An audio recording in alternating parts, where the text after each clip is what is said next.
and the parents we have in the room. So we have a full house today.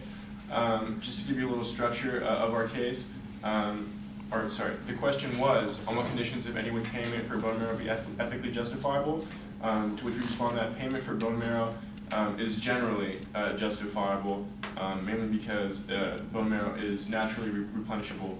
But Austin's going to talk about that later. But so just to give you a quick background on the structure, Max is going to touch on our methodology and principles that we're going to be using to answer the case. Then Austin's going to give our positive case. Then after him, Justin's going to jump in and give thoughtful considerations of potential objections. And if time permits, I'll summarize. So here's Max. All right, thank you, Stefano. I'm going to start off by first giving the methodology, and then I'm going to move on to the principles on which we're going to use to be developing our case. So with the methodology, we find it in traditional social contract theory. It's called public reasons liberalism. In public reasons liberalism, we have ethical principles that are used to develop political rules that govern our everyday common life.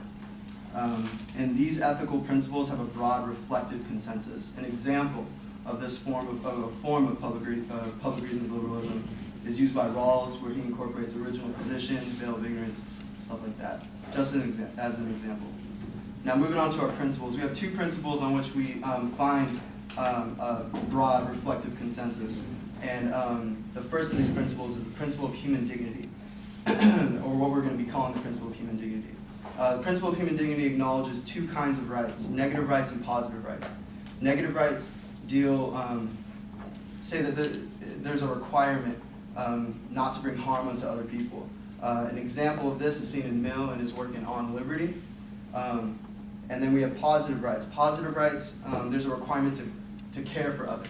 An example of this is a natural law theorist like Aquinas. So in summary, the principle of human dignity acknowledges negative rights, don't harm others, and positive rights, care for others. Second principle we have, greatest happiness principle, where Mill states that an act is right as it tends to promote happiness, wrong as it tends to do the opposite. There's two common interpretations of greatest happiness principle. The first being act utilitarianism interpretation, where it focuses on the outcome of every individual action performed under the greatest happiness principle. The second being rule utilitarianism, where it focuses on the outcome most likely to occur if an action were performed as a rule. We're going to be adopting the rule utilitarianism interpretation when considering the greatest happiness principle. This concludes our methodology. I'm going to pass it over to Austin for a positive case. Thank you, Max. On the first condition that we feel that would be ethically justifiable to permit payment for bone marrow would be the distinction of replenishment argument. And the distinction of replenishment argument postulates that because replenishable bodily fluids such as blood, plasma, sperm, and ova are privately traded within the United States, and we deem that as ethically justifiable for the reasons that in the donations these people are not harmed, and in fact they are compensated for the donations of their bodily fluids in the private realm, the private sphere of things, and specifically I want to point out to the example of. I will not point that example out, but the distinction of replenishment is it postulates that unlike the other organs that are banned under the 1984 National Organ Transplant Act, stipulates that it categorizes organs as specifically bone marrow as an organ, but bone marrow distinguishes itself from other organs, and that bone marrow naturally replenishes itself as a bodily fluid, just like blood, plasma, sperm, and ova, versus other organs such as your eye or your kidney or your liver. When those are extracted, they don't replenish themselves. So given this distinction that bone marrow as a bodily fluid replenishes itself, it seems that it creates a condition naturally in which that it would be ethically justifiable to go ahead and compensate for individuals for donating these. And in fact, it would be preferable, as I will mention in my second condition, as the current public system is failing. And our second condition recognizes the failings of the public system, and we'd like to invoke a real-life example of Roy Chesson, who was a 9/11 firefighter who actually perished this year because he was unsuccessful in finding a bone marrow donor within the public registry list. Roy Chesson is just like 7,500 Americans. It's just like any other of the 7,500 Americans who are looking for a donor at any given point in time.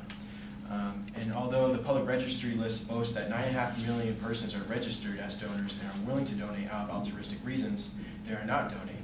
And this is coming from factual-based evidence with Katarina Harf, who's the executive vice president of the League Blood Cancer Foundation.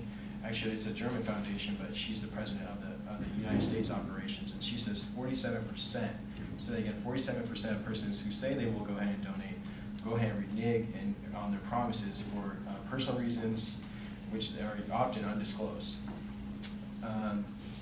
So, in our answer to the failings of the public system, we turn to nonprofit organizations such as the More Marrow Donors,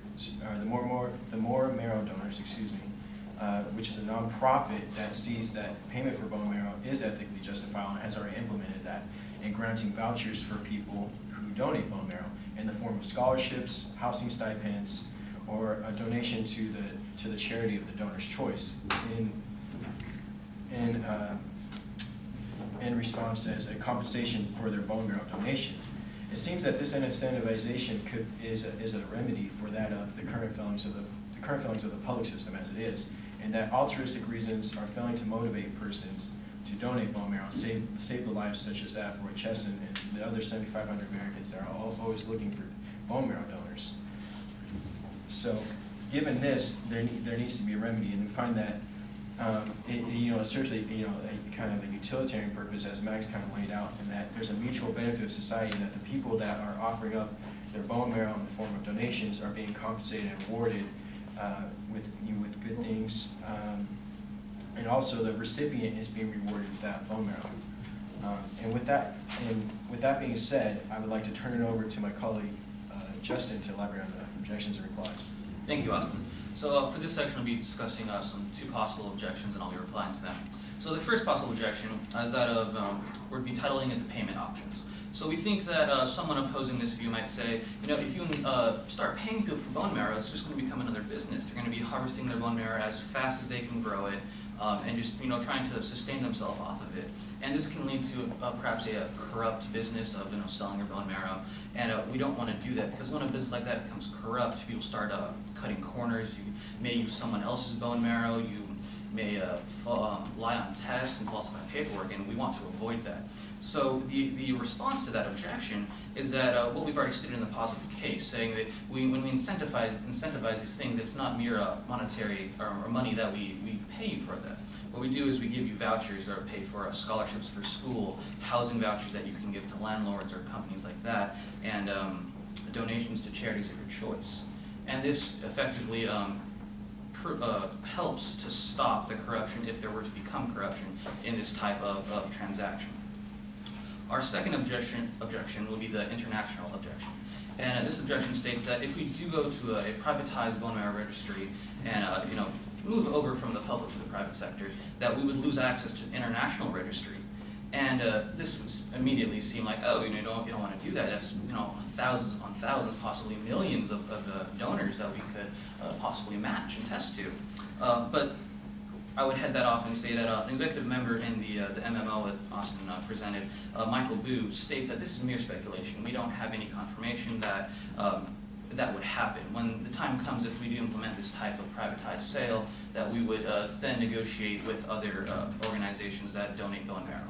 And with that, I'll give it to Stefano for our summary. Okay, so just to restate our thesis, we think that payment for bone marrow is generally ethically justifiable, given the reasons that we've outlined, such as bone marrow is replenishable, unlike other organs whose sale is banned under the National Organ Transplant Act, and these other organs are banned, of course, because we're trying to promote bigger happiness of all people. We can't just have poor people trying to sell their liver or other organs in order to just for money, which will be kind of detrimental to them in the long run. We've also recognized the failure of proper incentivization from public bone marrow registries, which we would galvanize given the systems of compensation that we've outlined. So thank you very much. SJSU 1, you have 1 minute to prepare.